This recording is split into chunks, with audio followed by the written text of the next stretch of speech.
Today on the Lazy RPG Talk Show, I'm going to talk about being a guest host on Mastering Dungeons this past week. We're going to talk about RPGs in the Fediverse, including a new site, not a new site, resurrecting an old website that I used to run to do my little part of helping with RPGs in the Fediverse. What the hell is a Fediverse? You can find out about that too. We're going to talk about we're going to go back to an older topic of the importance of an RPG's. Let me try that again. We're going to go back to a previous topic of the importance of an RPG's popularity and how that matters when you're trying to find people to play an RPG that isn't D&D or any 5th edition game. I'm going to share a personal experience having dealt with players and how they feel when they're facing insurmountable foes in their game. And we're going to cover our first batch of questions from the July 2023 Patreon Q&A, all today on the Lazy RPG Talk Show. I'm Mike Shea, your pal from Sly Flourish, here to talk about all things in tabletop role-playing games. This show, like all of the work of Sly Flourish, is brought to you by the patrons of Sly Flourish. Patrons get access to the monthly Q&A, a dedicated Discord server, the City of Arches sourcebook, Uncovered Secrets Volume 1 and 2, a bunch of exclusive adventures, and a lot more. But most of all, patrons help me put on shows like this. To the patrons of Sly Flourish, thank you, as always, for your outstanding support. This week, I had the great privilege of talking with my friend Sean Merwin as I helped stand in for Teos Abadia, who was away in Italy, to talk about things in role-playing, all things in role-playing games on the Mastering Dungeons show. This is both a YouTube show and a podcast. You can subscribe to either of them. I have links down in the show notes below. And our topic, we talked about a lot of the different news that was going on in the world of TTRPGs, including a segment on the Orc, the new license, the Orc license that came out as a new version of the OGL, a new community version of the OGL. I had talked about that on the Twitch show last week. I was going to put it in the talk show, and I was like, this is boring, and I was listening to it, and I was bored, so I'm like, I'm going to cut it, and I cut it. But if you want to hear me talk about Orc and Creative Commons and the OGL and what it means for TTRPG publishers and what it could mean for GMs who are looking at products, you can hear me talk all about it on Mastering Dungeons, where Sean was kind enough to let me talk about it, and I tried to dig in and make it as brief as possible and offer my recommendations for it. But we talked about a lot of other things, and the bulk of the show, we spent a lot of time talking about what GMs can get from organized play, what tips from running organized play games GMs can pick up, and what GMs who run organized play can pick up from GMs who play in home games. So a lot about like what are the different, how do we compare and contrast the different skill sets of organized play GMs and home GMs? And I thought it was a really outstanding conversation. It was a really, really fun time. You can check that out once again on the Mastering Dungeons podcast or the Mastering Dungeons YouTube channel. All of those are linked in the show notes below. Thanks to Sean and thanks to Teos for letting me. Thanks to Teos for going to Italy so I could stand in on the show. Thanks to Sean for inviting me onto the show to stand in as guest. Really good time. I love the Mastering Dungeons show. It's one of my favorite podcasts.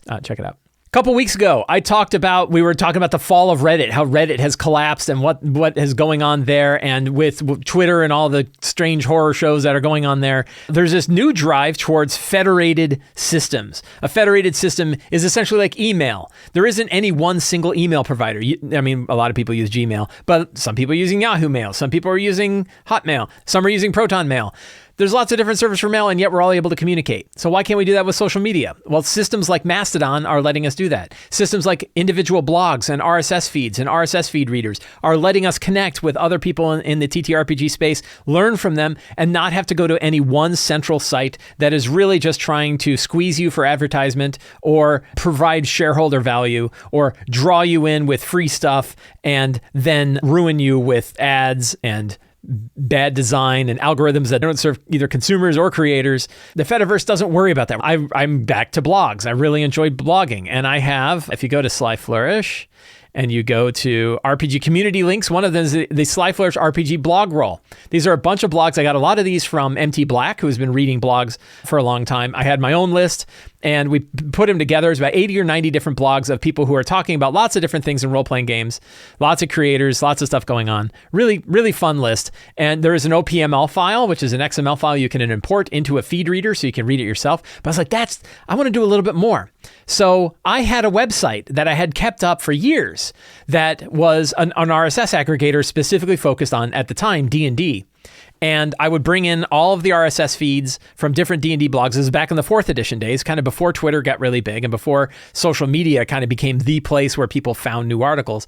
I kept up this blog page. And it was one page that had a list of all of the blogs and had the most recent updates in chronological order. And that was great. But then Twitter came along, Facebook came along, lots of people were finding it different ways. And I was like, I'm tired of maintaining this thing. And I took it down. But now I'm back into blogs again. I was like, I could bring it back. But just having a list of RSS readers isn't enough. So what could I do that would be a little bit more? And I was like, this new rise of large language models, ChatGPT, these other sort of systems that are able to kind of read a lot of text and then do things, it seems like this is a good place for that sort of technology to work. So I resurrected D&D blogs. Very, very straightforward website, static HTML, no big client. You just run it, works well on mobile device, works well on a desktop, very easy to read. And the difference is this one is reading all of those blogs in that blog roll, right? It's reading all of these blogs and it looks for any of the new posts from today, or basically the last 24 hours. It renders every morning. It renders at 5 a.m. UTC every morning, which I think is about midnight Eastern Standard Time. And it hits all of the blogs, see if there's any new posts. It then takes the posts and it passes them to ChatGPT and says, give me 5 bullets back as a summary of what's in this blog post. The advantage of that is you can look and see what the title is. Then you can read the bullet point summary of what's in the article. And if you want to read more, you click more and you get more. So it's a nice way to kind of get a summary of what the blogs are there. And for me, this is really handy because sometimes I just want to get a general idea of what's going on. I don't have a time to read 10 blog articles, but I do have time to read a quick summary of it. And then it has previous weeks. So if you want to see what happened the day before, you can click those and see what happened the day before. It renders every day, generates a new static HTML file. And unlike the always scrolling, always on, never stop, there's always a new video, there's always a new picture to see. This one has an end. Here are the posts today. Once you've read it, you're done. You're done for the day. Get on with your day. Go on and do more stuff. So that's all available at dndblogs.com. You can find a link to that in the show notes below. One nice thing is that the D&D blogs actually has an RSS feed as well. So I am aggregating a bunch of RSS feeds. I am reading those stuff in. I'm passing them to ChatGPT to get summaries back. Then I'm generating a new RSS of all of these feeds in one RSS feed. So you only have to subscribe to one feed and you get all of those. And that will be continually updated with new blogs as I'm adding to it as well. So that's my little piece of the Fediverse, right? Little kind of input and output. Lots of people writing blogs. I'm summarizing them and putting them into a page. I generate another RSS feed. I give that to the other side. Really kind of handy way to go. So you can find a link to that down in the show notes below. dndblogs.com. I've also really been enjoying the TTRPG network. This is sort of a Reddit replacement based on a tool called Lemmy. I found an iOS app actually, because I use my iPhone when I'm doing stuff. And I found a cool iOS app called Lemmy, which you can find in the App Store. And Lemmy has direct access to Lemmy, so you can connect it to your network. You can say, show me the subscribed ones, and you can get it. And I've really been enjoying it. This little community here has been getting bigger and bigger. It's really fun to kind of read what's going on. I have found it to be a really good federated replacement for Reddit. So again, another sort of option where you had this centralized thing. Reddit became totally unshitified. Now we have these distributed systems that are run by people who care about the material. Great stuff. Check it out. And lastly, another little federated piece is Blue Sky. So Blue Sky is another federated social media network. Blue Sky is going to have its own server, but it's also building up these other federated servers. I did get an invite. I'm checking it out. I don't know if I love it yet. I don't think I don't love it. But one thing that Blue Sky has that's pretty neat is the ability to have custom generated algorithms that you design or you select. So instead of the application building algorithms that serve them and serve their shareholders and serve their business partners and don't really serve you other than to keep you locked into the site for as long as possible, these serve you well. So they can do things like summarize stuff. They can do a lot of them right now just appear to be kind of used the same way Twitter used lists, where it shows you people that are coming in. So it's pretty neat. So I'm keeping an eye on Blue Sky, but I'll tell you, I really love Mastodon. There are two good RPG related Mastodon servers. One of them is Dice.camp, Dice.camp. If you want to join Mastodon, you want to join a bunch of other RPG folks, check out Dice.camp. The one I'm on is called chirp.nworld.org, run by Morris over at nworld. That's another Dice.camp server. That one's been around a long time, not as popular. Dice.camp is definitely the more popular of the two, but it really doesn't matter because I can read posts from both. And Mastodon has a fantastic client on iOS called Ivory that I've been using. Ivory is made by the same people who made Tweetbot. When Twitter decided to inshitify, or they've been inshitifying for a while, but when they really decided to inshitify and shut down a lot of third-party applications, Tweetbot was one of them. and Tweetbot since switched over to Ivory for Mastodon, and I really love it. It's a very good client, and I'm really enjoying hanging out on Mastodon. I like it very much. So if you're looking for where to connect to the RPG community in the Fediverse, in non-enshittified platforms, some that I can recommend, subscribe to your RSS feeds, go check out blogs and subscribe to those blogs. D&D blogs is one way to kind of federate and bring together these things. Again, that's sort of centralized, so you have to trust me, but I can tell you I care, right? I'm not trying to draw you in to provide information to third-party business partners. I just want to help people run great games, and this is one of the things that we do to help run great games. TTRPG Network for a Lemmy sort of Reddit replacement works really well, and Mastodon, fantastic one for dealing with Twitter-like things. So those are three options if you're curious about how to connect to the RPG community without being stuck to these giant centralized platforms. A couple of weeks ago, I had a Patreon question from Plate, who asked me, as people were kind of gravitating away from 5e or wanted to gravitate away from 5e, what games were most popular. And my response was, it doesn't matter which ones are most popular. What matters is that which ones you want to play with you and your friends. And I got some feedback from this that said popularity does matter because it can be hard to find players who are willing to play RPGs that aren't D&D 5th edition. And those comments are absolutely right. So I realized there's more to this topic than my flippant response that was, don't worry about popularity, just pick the game that you want to play with your group. So I actually posted a query out on my YouTube channel asking people, for those of you who have played other RPGs other than 5th edition or run other RPGs other than 5th edition, how did you get your groups to join in? How did you get people to want to play these other RPGs? And I got about 100 and some responses, and we're going to look at like a summary of those responses. You can find a link to read all of those responses if you want to dig into them yourself. I gave them a good skim read, then I also did pass them into ChatGPT and said, summarize these for me, and we're going to take a look at the summaries that came back. But ChatGPT, being a fancy version of autocorrect, is always kind of picking different things. But I did notice that there was one really big trend that I saw for people who had a hard time getting people to play another RPG and people having an easy time in order to play another RPG. And that was, do you already have a group or not? If you have a group, and if that group likes you and likes the kind of games you're running, and you're all good friends, it's usually, according to the people that responded and my own experience, is that it's usually pretty easy to say, hey, there's this new RPG called Knave. It's kind of D&D, but it's very lightweight. I wondered if you'd be interested in trying that out for a session. And most of the time, you'll find your group says, sure, we'll try it out for a session. They might not be that interested. Maybe they really like 5th edition. But for one session, how bad is it to say, we're going to take a break and we're going to play one session of Knave? So a very common thing was, and this makes sense, right? A very common thing was, if you have a group, you're able to get them to probably to try out a different RPG for a session, maybe 2 sessions, maybe even a longer campaign if you want to. You're probably not going to necessarily get the best response if you've got a bunch of people that love 5th edition and say, we're going to dump 5th edition, I no longer want to run it, and now we're going to run nothing but Shadow Dark RPG. Now that's a harder sell, right? You're now trying to sell them on a system that they don't know for one they already know and maybe already like. So that could be tricky. But harder is when you don't have a group at all. It's harder to find people that are going to want to play a RPG that isn't nearly as popular as D&D as it is to find people who are willing to play D&D. If you're going to your local game shop and you put up 2 posters and you say, over here, I want to play Ironsworn or Ironsworn Starforged, and over here, I want to play 5th edition D&D. People know 5th edition D&D, so they're going to run to that one because they understand it. They're not looking for Ironsworn Starforged, so that maybe they'll join in, but probably not, because they're not, when you think about the first group, they're not there to play 5th edition. They're there to play a game with you. They already know you. They know you as a GM. They know the other players. You're a cohesive unit of gaming. And when they're coming to the regular group and they hear that the GM says, hey, I want to try this other system out. Maybe I want to try Monsters of the Week. Then they might go, oh, that sounds interesting. And you can sell it to them already. They already know you. They already like you. They know what kind of game you run. They know what your style is. And they're more willing to try that game out for you than if you are a completely random GM looking for random players.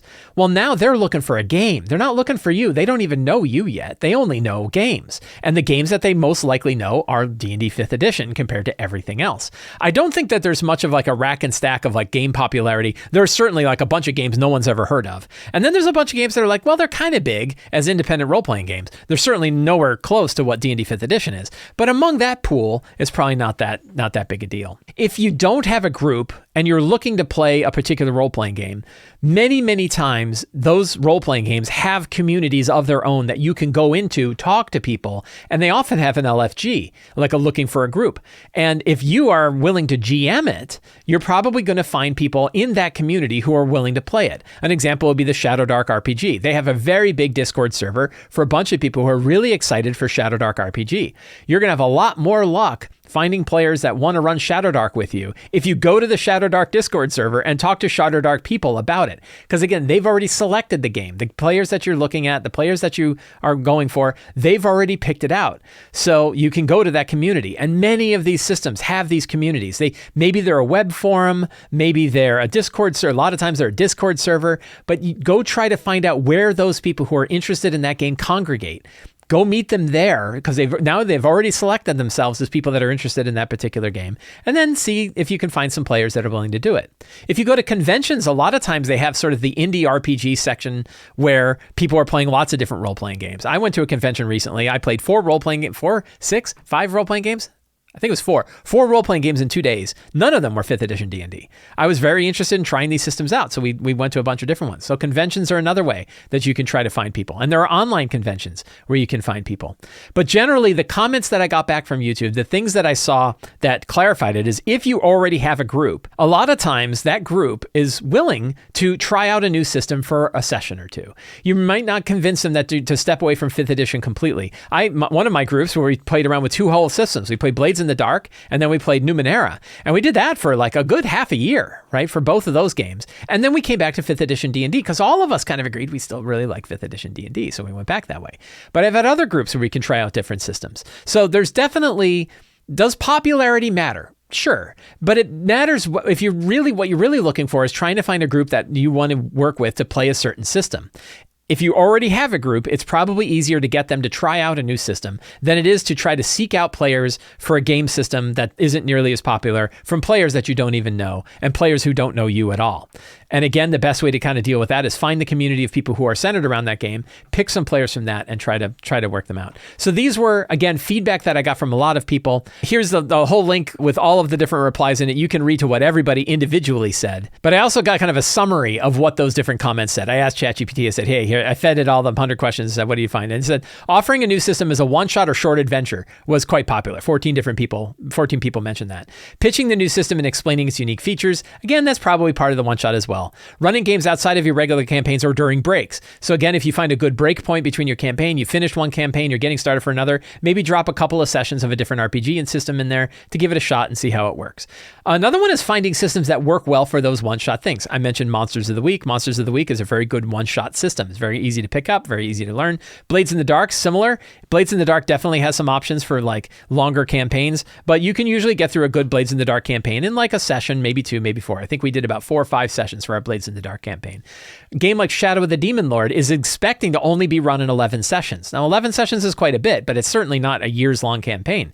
But if you can say, hey, I would really like to try Shadow of the Demon Lord, maybe let's try it for 4 or 5 sessions to see how it goes, leveling every session. And if they like it, say, and now we're going to continue and go on. Running games outside of a regular campaign or during breaks, finding players through online communities and platforms. Again, big one. That's why I'm mentioning it. Recruiting friends and acquaintances who are open to trying new systems. If you've got a group that really want to play 5th edition and you're having trouble convincing them, maybe ask them about, like, maybe some of them are willing to try it, and then you want to bring in some other people that can pick it up. Leveraging existing RPG groups and clubs to introduce new systems. Again, find out where they are. Go where they are and ask them. Creating a safe and conclusive environment for players to explore. Of course, you want to have an environment where people are willing to say, sure, I want to try that out. Playing games in different genres to attract interest. So maybe if you say, hey, this is space-based, or this is sort of more heist-based, or this is modern horror, what are the different genres that you can excite them for, particularly if there's like popular media that you can point to. Say, hey, don't you want to play a game that's more like Stranger Things and a little less like actual D&D? One thing is about making sure that you're playing a system that's relatively easy to learn, relatively easy to teach, and maybe using pre-gen so that you can get into the game fast. One of the issues with bringing in new systems is that players they already know the system. They already know what they're doing. They already know what they like. They already know how it works. And then you're coming and saying, hey, here's this whole new super complicated system. The ones that are probably easier to bring in are the ones where you can teach the rules very quickly, get involved, get playing the game as fast as possible. Pre-gen character is a great way to do it.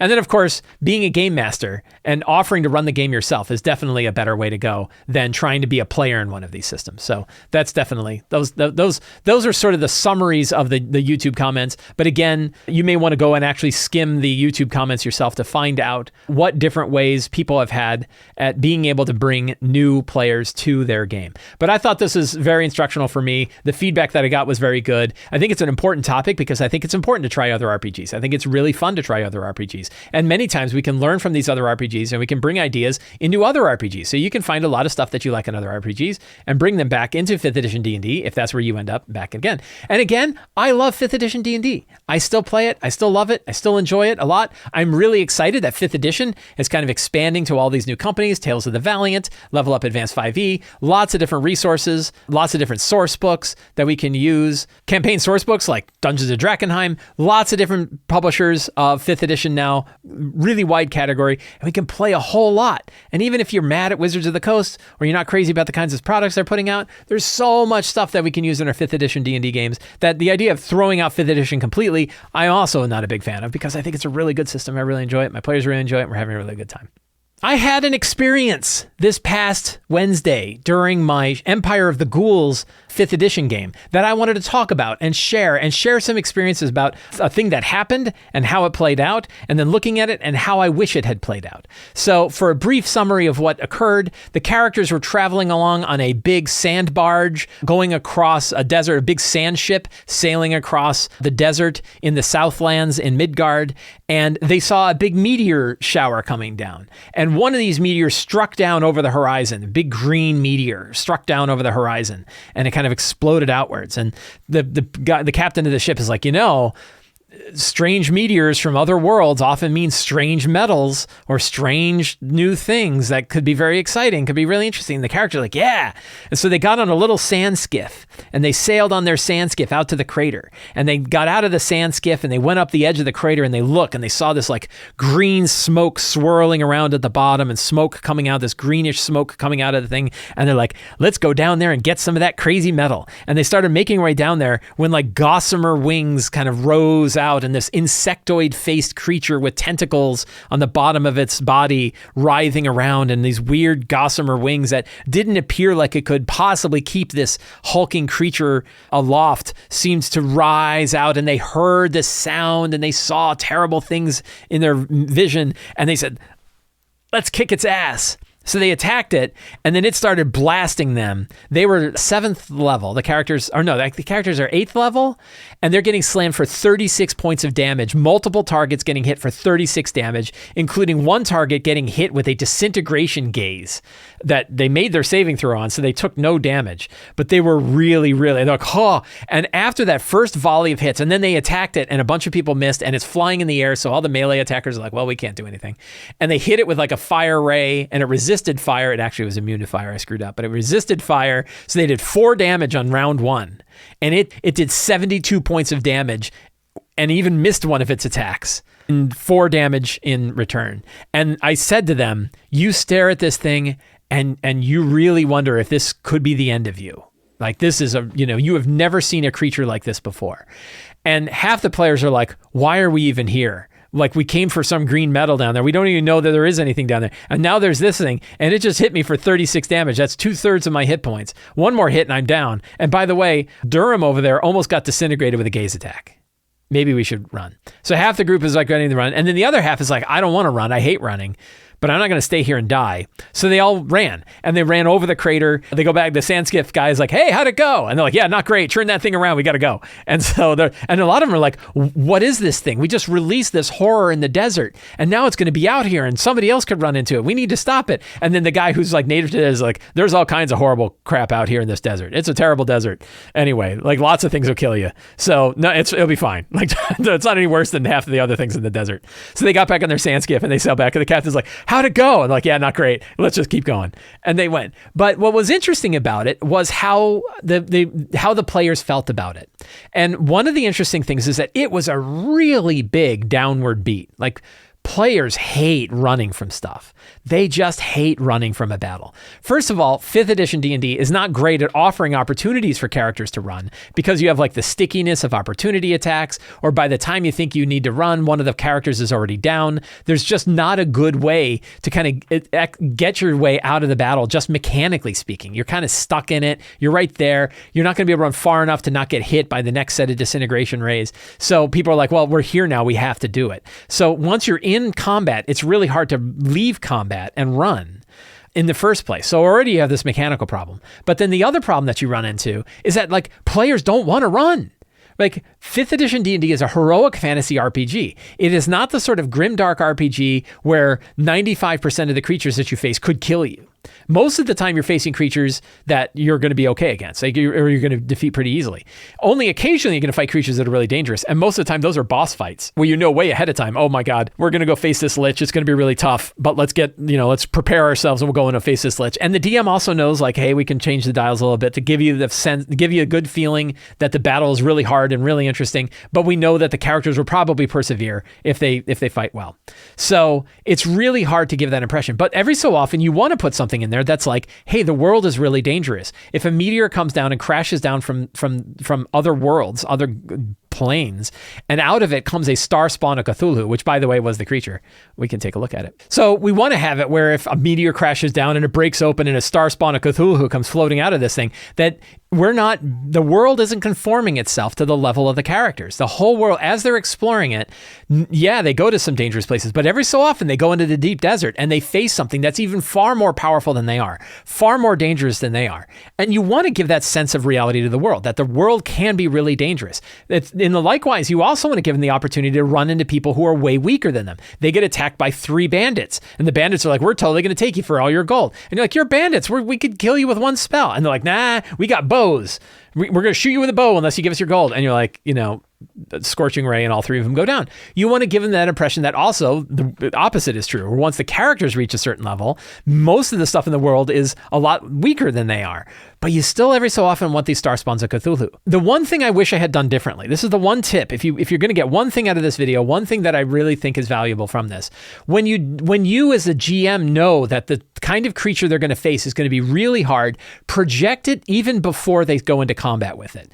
The one thing I wish I had done here is I wish that I had the star spawn of Cthulhu rise out of the crater when they were rolling up, so that when they were coming out, they would see it right away and they would know. And then I could explain to them, this is a creature far beyond anything you've ever faced before. It could be really dangerous. And now they have the opportunity to not just run away, but just disengage. Just, you know what? Whatever strange metal is in that crater, not worthwhile. We're going to go. I wish I had projected it sooner. Now, part of that was I didn't even realize how dangerous this creature is. I knew, obviously it's a CR 15, but the characters are level 8. And there's 5 level 8 characters.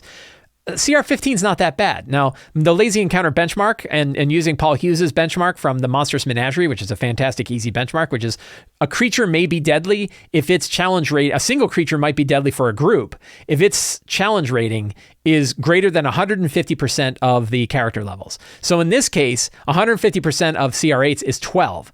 15 is definitely higher than 12. So this is definitely on the outer edge. But also, it's a Kobold Press monster. And Kobold Press monsters they hit really hard for their challenge rating already.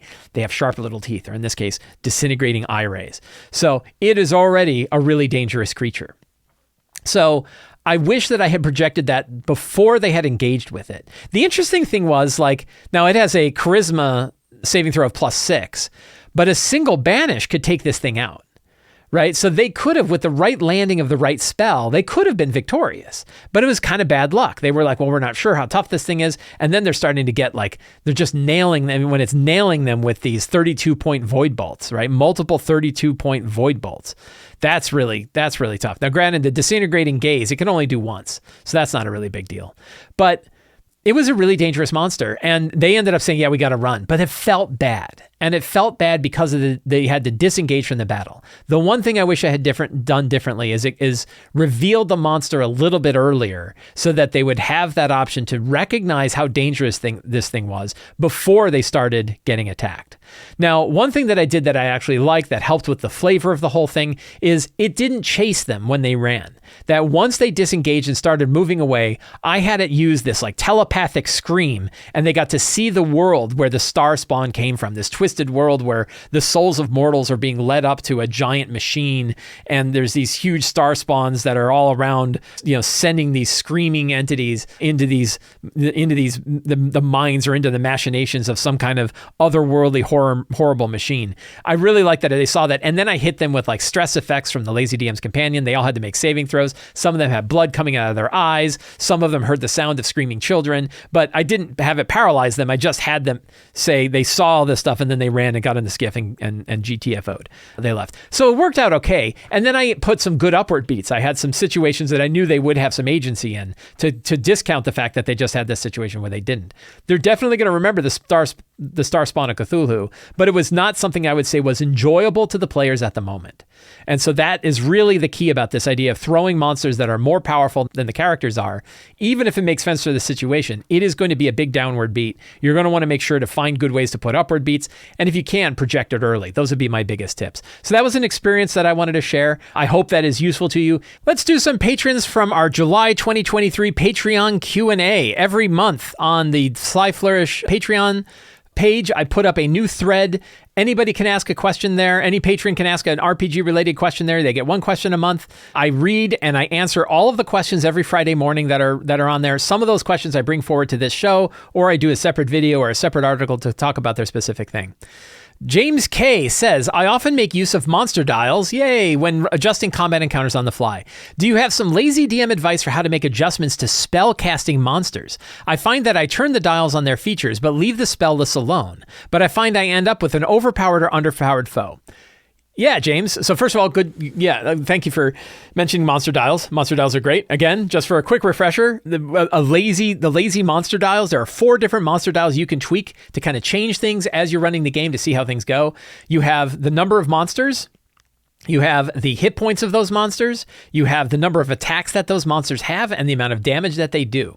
And you can tweak these based on both what makes sense for the situation in the game and also what's fun for the game in order to make for an enjoyable experience. But spells are different because spells often have different effects. The spells are pretty fixed. So what do you do there? Well, one thing is you can consider that Wizards of the Coast and other publishers, including Kobold Press, have changed how spellcasting monsters work. And now many times spellcasting monsters have abilities that are like core abilities that don't look a lot like spells, or they don't look a lot like common spells. They don't look like Fireball.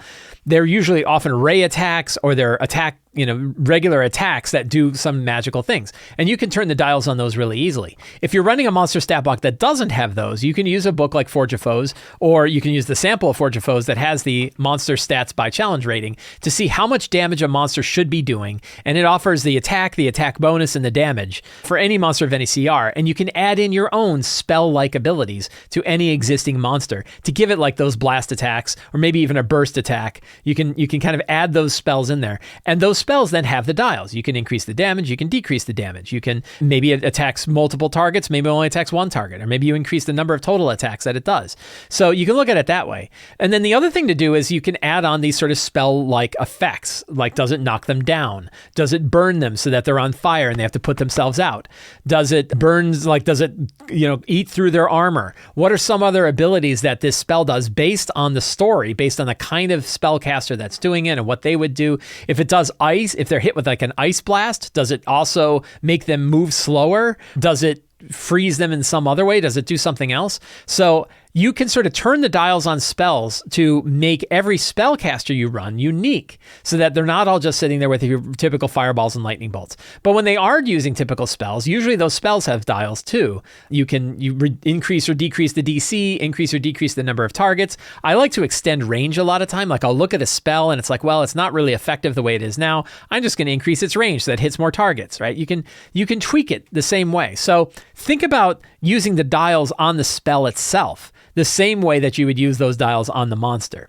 Increase or decrease its damage, increase or decrease the number of targets that it hits, increase or decrease its DC, add or subtract any kind of effects that it has, maybe let them do more of them around. That's a good way, like letting your enemy spellcaster fire off more spells than typical. That's a good way to do it. So those are a few ways to think about spells, but look at the newer design of monsters from like Monsters of the Multiverse, Tome of Beast 2023. Look at how spells are handled in there, and then think about how you can create and improvise your own spell-like abilities that'll let you play with the dials. James, I hope that answered your question. Shantha says, how do you deal with how do you challenge a party when one of them has a very high AC and the rest don't?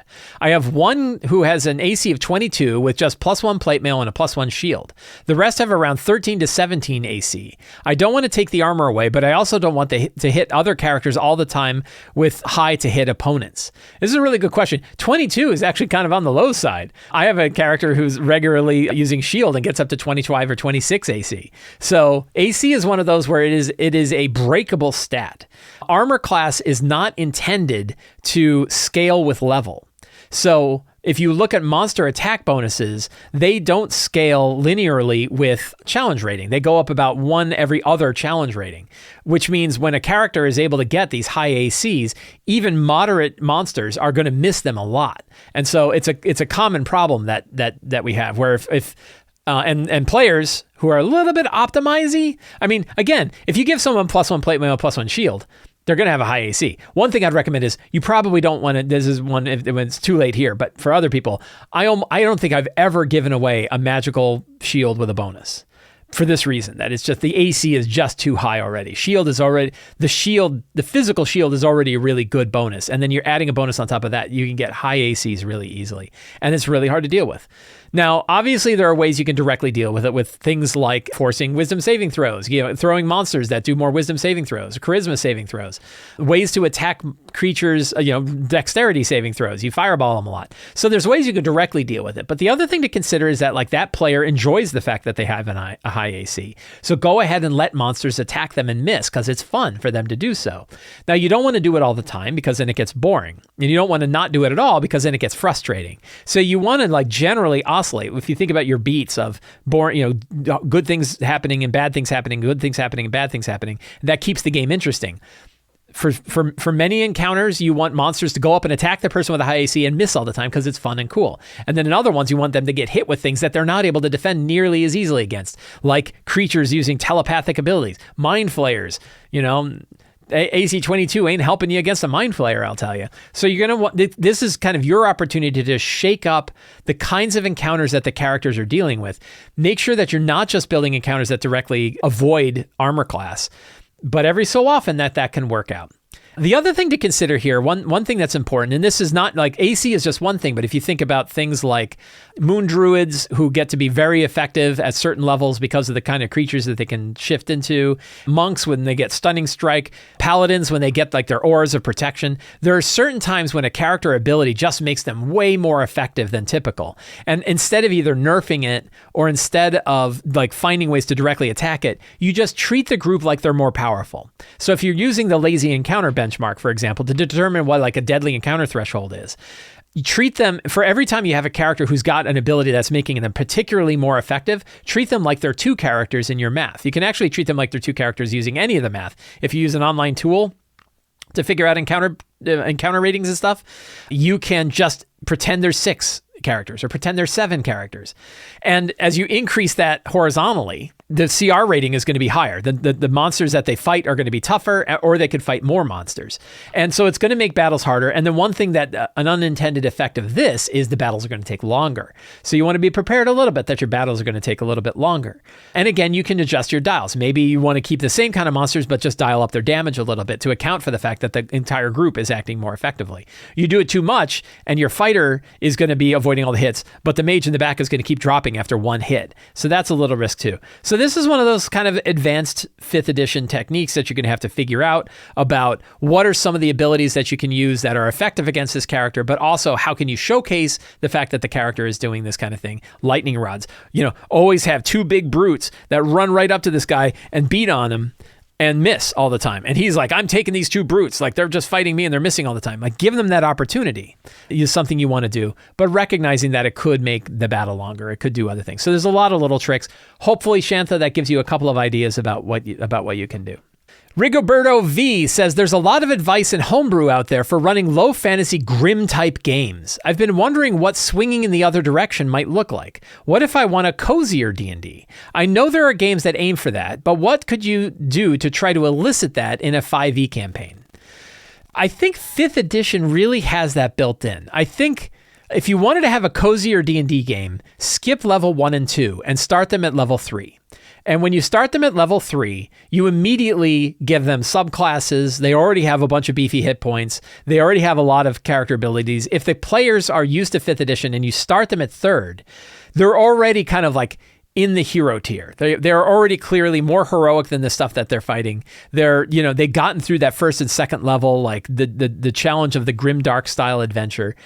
And then give them lots of opportunity to face things that are weaker than them, like hordes. One thing that makes things really cool is when you get to fight a lot of monsters and cut through them a lot. That's something that a lot of the grimdark style games don't really have, because you're going to die all the time if you fight a lot of hordes. So there's a lot of opportunity out there. But one of the things that's interesting is kind of looking at how D&D has changed over the years and how there are now these different styles of play for fantasy RPG. And 1st and 2nd edition of D&D were very much more of that grimdark style. You had to worry about what you had in your inventory bag. You could starve to death. That there were lots of things out there. It was a dangerous game where you had to pay a lot of attention. And then 3rd edition is where things got more heroic. You could suddenly start firing off cantrips at will. Magic users had spells they could use all the time. It was really a big shift from 2nd to 3rd edition. And how the approach of the game went. And from 3rd edition onward, it really turned more into this heroic fantasy RPG. And I feel like that is sort of the default genre for 5th edition games, is that sort of heroic fantasy RPG. The only level where that's not really true is 1st level, where 1st level is really tough. And it's why if you want to keep that fantasy RPG, either skip it or make it really easy to go from 1st to 2nd level, give them a very small challenge just to get them along the path so that they can start to get in those heroic tiers and into those heroic tiers faster. But a lot of like what can make for a cozier D&D is also the type of adventure or the type of campaign setting you run. Eberron is a fantastic setting to really showcase heroic abilities because the whole world is heroic.